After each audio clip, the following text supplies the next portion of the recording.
a encontrar.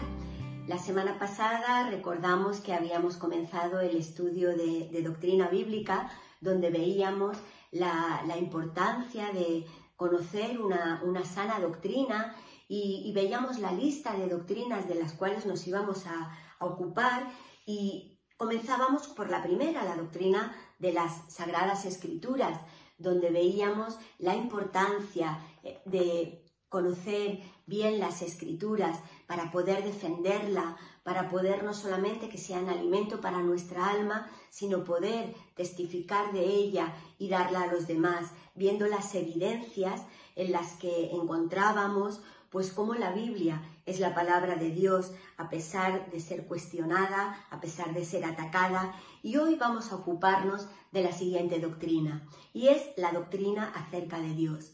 La verdad es que esta doctrina, bueno, sería interminable, sería incalculable el tiempo que nos ocuparía llevarla, pero bueno, vamos a hacerlo de una forma breve, sencilla y bueno, práctica. Vamos a ver tres cosas importantes. Primero, la existencia de Dios, después los nombres de Dios y por último, los atributos.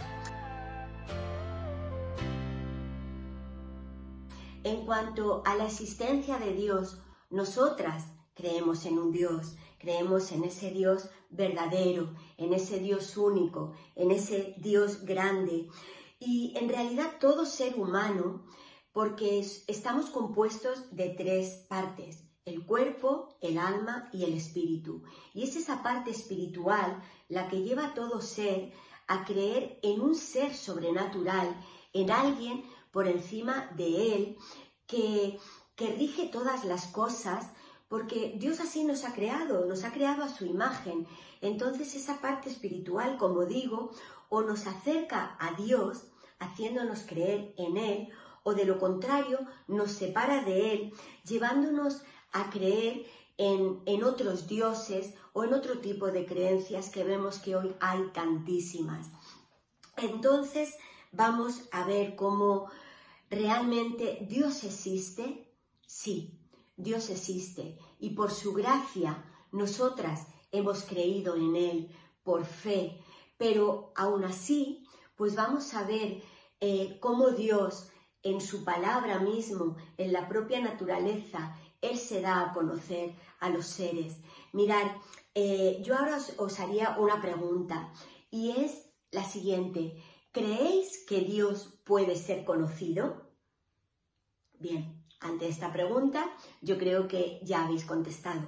Algunas habréis dicho sí, otras habéis pensado no, otras habéis pensado, bueno, ¿por dónde va Raquel, no? Que puede ser conocido, no puede. Bien, mirad, esta pregunta tiene dos respuestas. Por un lado, no. Dios no puede ser conocido en su totalidad. Y Dios no puede ser conocido por medio de un esfuerzo humano. Pero la segunda parte es que sí, Dios puede ser conocido, y Él se ha dado a conocer en parte, en esa parte que Él ha querido darse a conocer a los seres humanos. Y Dios se puede conocer con un conocimiento real y verdadero. Mirad, en todo ser humano hay dos tipos de conocimiento: el conocimiento innato y el conocimiento adquirido. El conocimiento innato es aquel con el cual nacemos todo ser humano, como decía antes, esa parte espiritual que nos lleva a creer en algo. Y luego está el conocimiento adquirido, que es aquel que cada uno vamos obteniendo por medio del estudio, por medio de la revelación divina. Aun en la propia naturaleza, si la observamos, podemos ver cómo existe, nos habla de un Dios creador de todas las cosas. Si miramos la inmensidad del universo, del mar, ¿cómo no creer en ese Dios? Él se ha revelado a nosotras por medio de todo ello. Y aún así, pues nunca dejamos de conocer a Dios. Yo no sé el tiempo que cada una lleváis en el Señor, pero conforme vas avanzando en la vida cristiana, por un lado, cada vez conoces más de Dios, porque con las experiencias que cada una tenemos, con la lectura de la palabra, pasajes que lees hoy, que ya habías leído otras veces, pero de pronto te revelan cosas nuevas, con las circunstancias que cada una vivimos y vemos cómo Dios actúa. Podemos conocer cada vez más de Dios, pero por otro lado, a mí me pasa que cuando va pasando el tiempo, te das cuenta lo poquito que conocemos al Señor. Dices, Señor, yo creía que te conocía, pero ahora veo que no, tú eres mucho más grande que todo esto, tú llegas más allá. O sea, Dios nunca deja de sorprendernos. Nosotras vamos a ver cómo Dios se da a conocer a nosotras por medio de su palabra. ¿Y cómo lo hace? Pues por medio de sus nombres. Mira, si nos fijamos en la Biblia, Dios le da nombres a muchas cosas. Le da nombres a lugares, le da nombres a objetos, ¿vale? Le da nombre también a personas. ¿Para qué? Para mostrarnos cosas acerca del carácter, acerca de la naturaleza de esas cosas.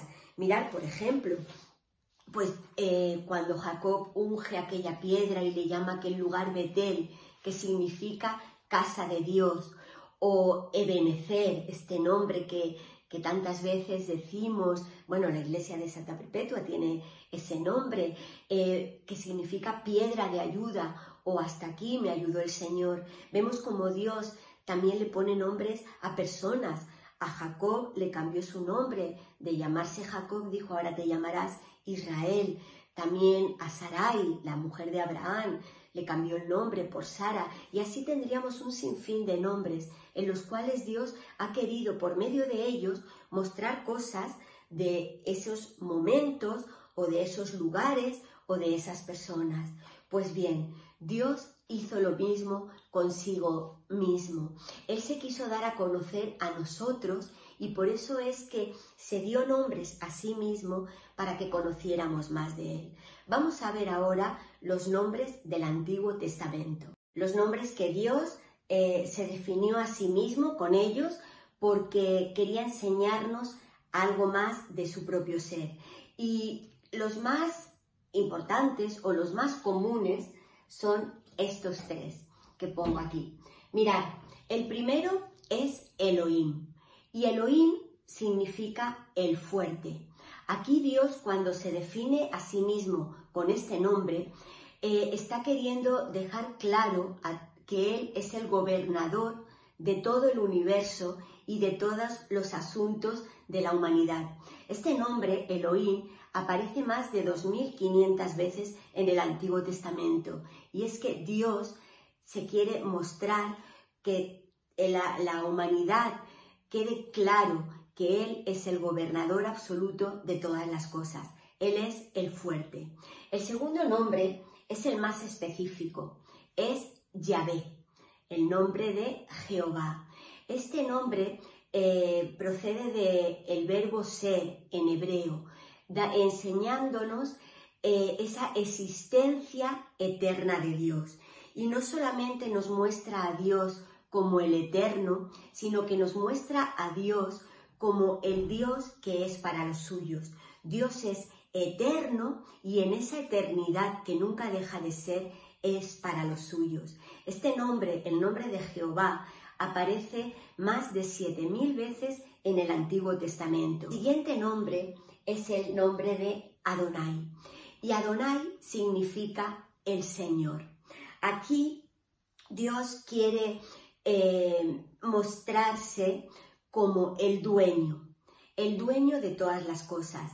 Él es el Señor y como Señor tiene toda la autoridad, la absoluta autoridad sobre todo. Aquí vemos dos aspectos.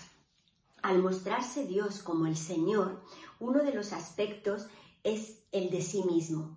Yo soy el dueño, yo soy el Señor, el que mando sobre ti, pero al mismo tiempo Él se compromete a su cuidado. Como Señor, Él cuida de los suyos. Y el otro aspecto es el que se refiere a nosotros. Si Dios es el Señor, es nuestro amo, nosotros somos sus siervos. Como siervos sabemos que estamos bajo su cuidado, por lo tanto dependemos de Él y tenemos que tener confianza absoluta en Él. Por otro lado, tenemos que darle toda nuestra obediencia y todo nuestro servicio porque Él se lo merece. Después encontramos nombres compuestos de estos nombres. Vamos a ver los compuestos de Elohim, con la primera parte del nombre El. Y este sería los siguientes. Son 3. Mirad. El primero es El Elión, que significa el Dios Altísimo. O sea, ese Elohim, ese Dios fuerte, gobernador de todas las cosas, es el Altísimo. Él está por encima de todo. Él es inalcanzable, pero a la vez, en su gracia, se ha hecho alcanzar por nosotros, se ha dado a nosotros. El segundo es el Olam, el Dios eterno. Aquí nuevamente está reforzando esa eternidad, ese Dios fuerte, gobernador de todas las cosas, pero que además no tiene fin. Él es eterno porque no ha tenido un principio ni va a tener nunca un final. Y en tercer lugar, el Shaddai, ese Dios fuerte, ese Dios gobernador absoluto que es todopoderoso. Todo el poder le corresponde a Él. No hay nada que Él no pueda hacer.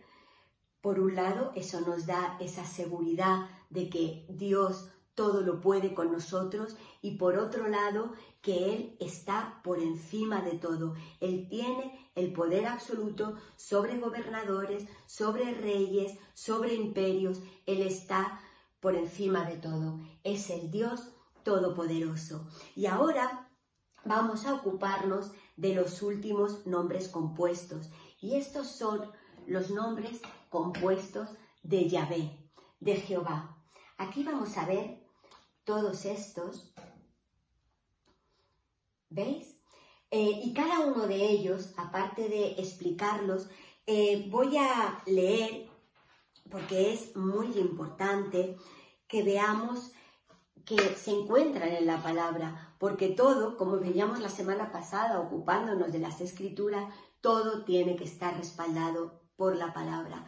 Nada tenéis que creéroslo porque lo digo yo o porque lo diga cualquier otra persona, sino que todo su fundamento está en la propia palabra. Mirad, el primero es Yahvé Jireh. Significa el Señor proveerá, Jehová proveerá.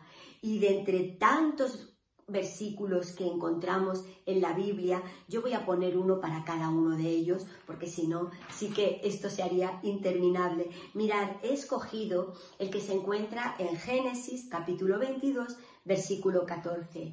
Y es el pasaje en el cual Abraham va a sacrificar a su hijo, pero Dios provee un cordero para el holocausto y detiene la mano de Abraham cuando él está dispuesto a esa obediencia absoluta al Señor. Dice así: y llamó a Abraham el nombre de aquel lugar Yahvé Jireh, o sea, el Señor proveerá. Por tanto se dice hoy, en el monte del Señor será provisto. Vemos este nombre precioso que nos da la seguridad que Dios es nuestro proveedor. El siguiente, Yahvé Nisi, significa el Señor es mi bandera. La bandera es lo que nos define, ese estandarte. El versículo que he escogido se encuentra en Éxodo 17:15 y es el pasaje extraído de aquel episodio tan conocido de la batalla que tiene el pueblo de Israel contra Amalek, aquel en el que los brazos de Moisés se mantenían en alto y cuando él se cansaba tenían que ser sostenidos. Al final obtienen la victoria. ¿Por qué? Porque el Señor fue su bandera. Vamos a leer, dice: y Moisés edificó un altar y llamó su nombre Yahvé Nisi. ¿Por qué? Porque dijo: el Señor es nuestra bandera. El siguiente, Yahvé Shalom. Todas sabemos lo que significa Shalom, ¿verdad? Paz. El Señor es mi paz. El texto que he escogido está en Deuteronomio, capítulo 6, versículo 26, y forma parte de la bendición sacerdotal, esa de el Señor te bendiga y te guarde, el Señor haga resplandecer su rostro sobre ti. Y en el versículo 26 concretamente dice, el Señor alce sobre ti su rostro y ponga en ti paz. Dios es el Dios de paz, Dios es nuestra paz. El siguiente, Yahvé Sabaoth. Este significa el Señor de los ejércitos. Es el Señor que va al frente en la batalla. Es el Señor que nos da la victoria. Mirad, el pasaje escogido está en el Salmo 46, 11 y dice así: el Señor de los ejércitos está con nosotros. Nuestro refugio es el Dios de Jacob. Sabemos que tenemos victoria no por nosotras, sino porque con nosotras está el Señor de los ejércitos, el Señor que ha vencido, el Señor que vence y el Señor que vencerá, el cual siempre nos va a dar victoria. El otro nombre, Yahvé Makadeshem, el Señor tu santificador. Qué precioso, Él es el santo. Él dice, sed santos como yo soy santo. Mirad, el pasaje que he escogido está en el libro de Levítico, capítulo 19, versículo 2, y dice así: habla a toda la congregación de Israel y diles, santos seréis, porque santo soy yo, el Señor vuestro Dios. Vamos al siguiente nombre, ¿qué podemos decir de él? Yahvé Roi. ¿Qué significa? El Señor es mi pastor. ¿A que no adivináis qué pasaje he escogido? Seguro que sí.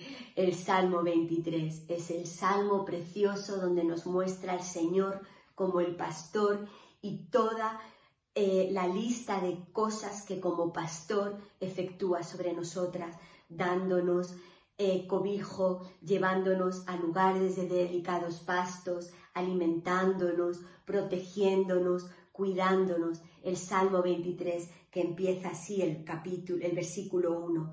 El Señor es mi pastor, nada me faltará. Vamos al siguiente. Yahvé Sikenu. Es el Señor, es nuestra justicia. Dios es justo. Y como Él es justo, Él es nuestra justicia. Mirad, el texto que es escogido de el Señor es nuestra justicia, es el Salmo 4:1. Dice así: respóndeme cuando llamo, oh Señor de mi justicia. Cuando nosotros vamos a Él, sabemos que Él es el Dios justo, el que va a hacer justicia sobre buenos, sobre malos, sobre cada circunstancia. El siguiente, Yahvé Shammah. El Señor está aquí. Es increíble, no solamente es eterno, sino que Él está aquí y está aquí ahora conmigo y está allí donde estás tú y cada una de las que estáis escuchándome y cada uno de la humanidad. El Señor, cuando se pone este nombre, nos quiere dejar claro que Él está a nuestro lado, que no nos va a abandonar. El capítulo 2 del libro de Joel, versículo 27 dice así: y conoceréis que en medio de Israel estoy yo, y que yo soy el Señor vuestro Dios, y no hay otro, y mi pueblo jamás será avergonzado. Aquí estoy yo, no hay otro Dios con vosotros, y no seréis avergonzados. ¿Por qué? Porque Él está aquí con nosotros. El siguiente es un compuesto de los otros dos: Yahvé Elohim, Jehová Dios, el Señor Dios. Aquí está recalcando: yo soy el Señor, el gobernador absoluto y eterno. El texto es el de Isaías 41, versículo 13. Dice: porque yo, el Señor, soy tu Dios, quien te sostiene de tu mano derecha y te dice: no temas, yo te ayudo. Yo soy el Señor, tu Dios, aquel que nos sostiene, aquel que nos ayuda. Y por último, Kadosh Israel, el Santo de Israel, el Dios santo que cuida de Israel. Isaías 45:11 dice así: así dice el Señor, el Santo de Israel y su formador. Dios quiere dejar claro con este nombre que Él es el santo de su pueblo, el que lo ha formado, y nosotras somos un injerto al pueblo de Israel, por lo tanto también es el santo nuestro. Vamos ahora pues a ocuparnos de los nombres del Nuevo Testamento. Pues bien, los nombres del Nuevo Testamento que encontramos al final no es más que la traducción de los nombres hebreos al griego, que es el idioma, como decíamos la semana pasada, en el cual fue escrito el Nuevo Testamento. Y todos ellos se resumen en estos 3 nombres. Mirad, el primero, Theos, que significa Dios. Y este es el mismo, sería el mismo en la traducción que Elohim, ese Dios fuerte, el gobernador de todo el universo y el gobernador de toda la humanidad. Y por último, que es Pater, y Pater significa Padre. En este nombre, en según qué versículo lo leamos, en según qué capítulo, en según qué historia lo leamos, se estará refiriendo a alguna de estas 4 facetas. El Padre de todos los creyentes, el Creador del universo, la primera persona de la Trinidad o el Padre de Jesús.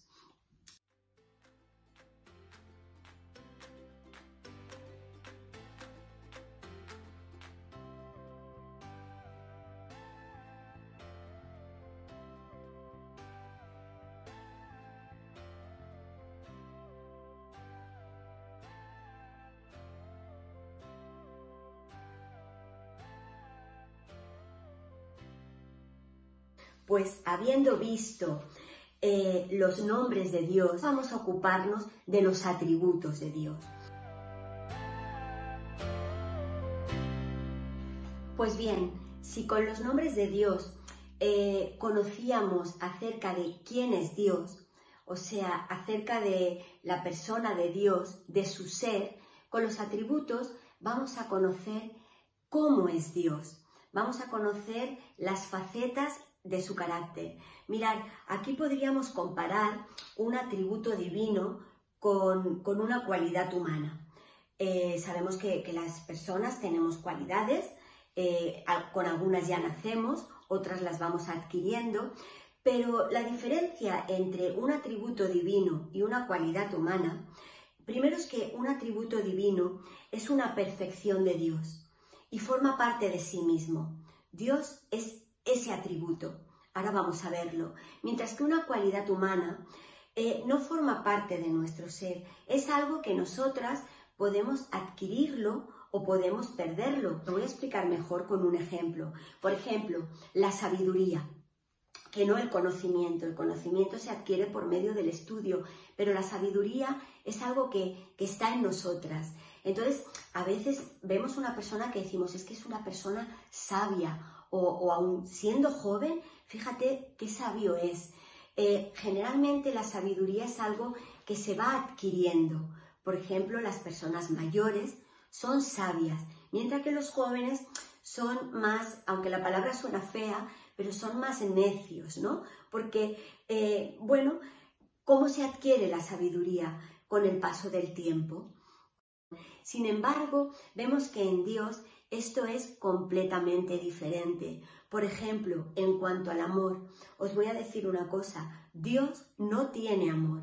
Y ahora decís, ¿qué estás diciendo, Raquel? Pues no, Él no tiene amor, porque el que lo tiene, lo puede tener ahora y no tenerlo después, o tenerlo para unas personas y no tenerlo para otras. Dios no tiene amor, Él es amor. Yo no soy amor, yo tengo amor, a veces según con quién, pero yo no soy amor, Dios es amor, Dios es bondad, Dios es sabiduría. ¿Entendéis ahora la diferencia entre atributo y cualidad? El atributo es algo perfecto de Dios, que forma parte de sí mismo. La cualidad humana es algo que nosotras adquirimos o perdemos. Y debemos, por supuesto, como creyentes, trabajar en ello para adquirir cada vez más cualidades iguales a Dios, semejantes a Dios, iguales nunca pueden ser. Vamos entonces, pues, a ocuparnos de los atributos. El primero sería la omnisciencia. Dios es omnisciente. ¿Qué significa ser omnisciente? Que todo lo sabe. Dios lo sabe todo. Lo que ha pasado, lo que está pasando, lo que pasará, incluso lo que podía haber pasado. ¿Cuántas veces nosotras sabemos lo que ha pasado, lo que estamos pasando ahora, pero cuántas veces no hemos dicho, uy, si hubiera hecho esto, ¿qué habría pasado? O si hubiera ido a aquel sitio, no lo sabemos, pero Dios en su omnisciencia sabe lo que podía haber pasado. Mirad, un pasaje que apoya la omnisciencia de Dios está en Hebreos 4:13. Dice así: y no hay cosa creada que no sea manifestada en su presencia. Antes bien, las cosas están desnudas y abiertas a los ojos de aquel a quien tenemos que dar cuenta. Dios es omnisciente, todo lo sabe. El segundo atributo, la omnipresencia. Dios está en todas partes y en todo momento, al mismo tiempo. Las mujeres a veces estamos en todas partes en nuestra cabeza, no presencialmente, pero Dios está por encima de todo. Él está en todo lugar y en el mismo momento. Un texto que lo reafirma es el Salmo 139, versículos 7 y 8. Dice así: ¿a dónde me iré de tu espíritu? ¿Y a dónde huiré de tu presencia? Si subiera a los cielos, allí estás tú. Y si en el Seol hiciere mi estrado, he aquí, allí tú estás. Dios está en todas partes y en el mismo momento. Él está con nosotras aquí, allí, está aquí en España, en Barcelona, está en Japón en el mismo momento. El tercer atributo, la omnipotencia.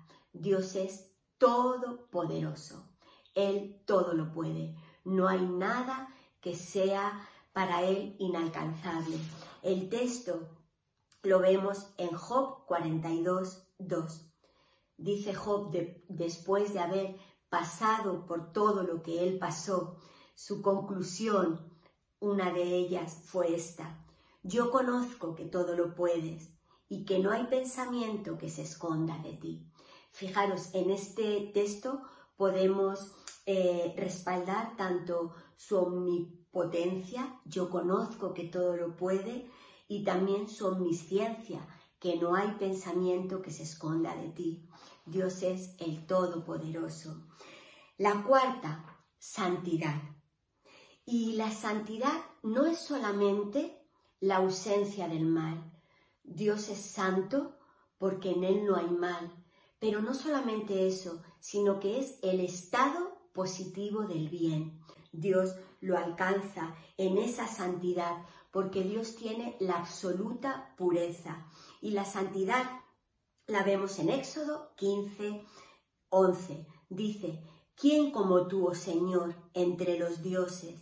¿Quién como tú, magnífico en santidad, terrible en maravillosas hazañas, hacedor de prodigios? Dios es el magnífico en santidad. La quinta, justicia. Uno de sus atributos es la justicia, y aquí lo vemos en su trato justo con los hombres. Mirad, en el Salmo 145:17 dice así: justo es el Señor en todos sus caminos y misericordioso en todas sus obras. Dios es justo en todo lo que hace, con todo el que trata. No hay nadie como Él. Cristo es nuestro abogado que nos defiende, pero Dios es el juez que ejecuta todas las cosas. El sexto atributo, Dios es verdad. ¿Qué quiere decir esto? Que Él es íntegro, que todo lo que Él hace es verdadero, que Él no puede ser engañado ni tampoco Él puede engañar. El texto lo encontramos en Números, capítulo 23, versículo 19. Dios no es hombre para que mienta, ni hijo de hombre para que se arrepienta, porque Él es verdad. El séptimo atributo es la libertad. Dios es libre. Él no depende de nada ni de nadie, excepto de sí mismo. ¿Por qué? Os preguntaréis, ¿cómo que Él no es libre de sí mismo? Por ejemplo, Dios no es libre de pecar. ¿Por qué? Porque su santidad no se lo permite. Entonces vemos como la libertad es un atributo suyo. Él es libre. Él no está sujeto a nadie ni a nada. El versículo que vamos a leer está en Isaías 40, versículo 14. Dice: ¿a quién pidió consejo para ser avisado? ¿Quién le enseñó el camino del juicio, o le enseñó ciencia, o le mostró la senda de la prudencia? ¿Quién? Nadie.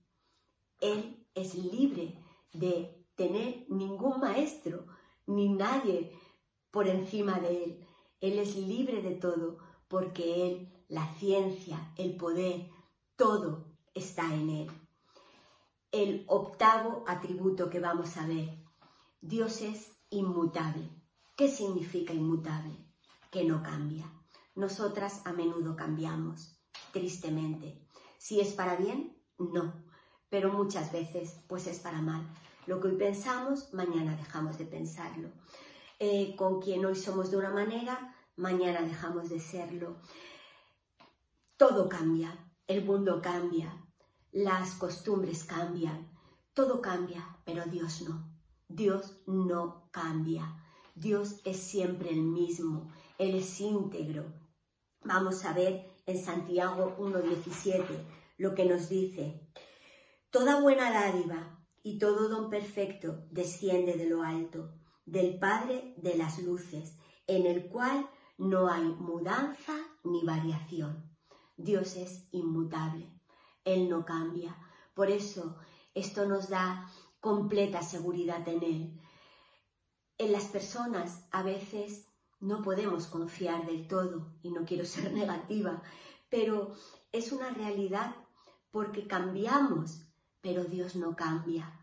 En Él podemos tener plena confianza porque Él va a seguir siendo siempre el mismo y el mismo siempre para bien. El noveno atributo, Dios es soberano. ¿Qué quiere decir soberano? Él gobierna sobre todas las cosas. Él hace lo que quiere, cuando quiere, como quiere. ¿Por qué? Porque Él es el soberano, el gobernador del universo, el gobernador de la humanidad, el gobernador de toda la historia. ¿Quiénes somos nosotros para decirle por qué has hecho esto, Señor, o por qué has hecho lo otro? Nosotras muchas veces no entendemos, pero Él es soberano.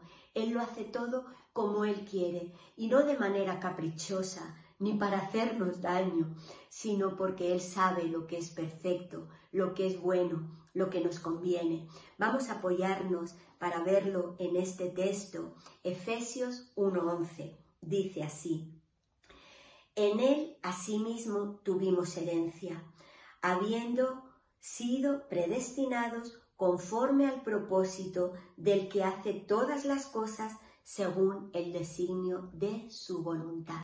Y vamos acabando. Él es infinito.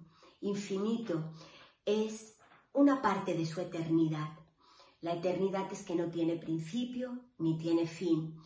Al hablar de infinito, nos referimos a que Él no tiene límites. Nosotras tenemos límites, aun con nuestros propios hijos o los seres que amamos.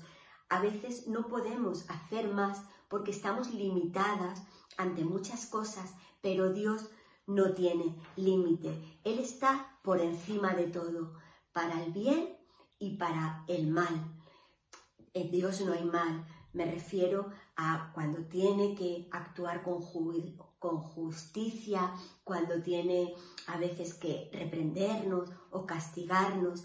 Él es infinito, Él lo hace sin ningún tipo de límites. En el Salmo 92 leemos: antes que naciesen los montes y formases la tierra y el mundo, desde el siglo y hasta el siglo, tú eres Dios.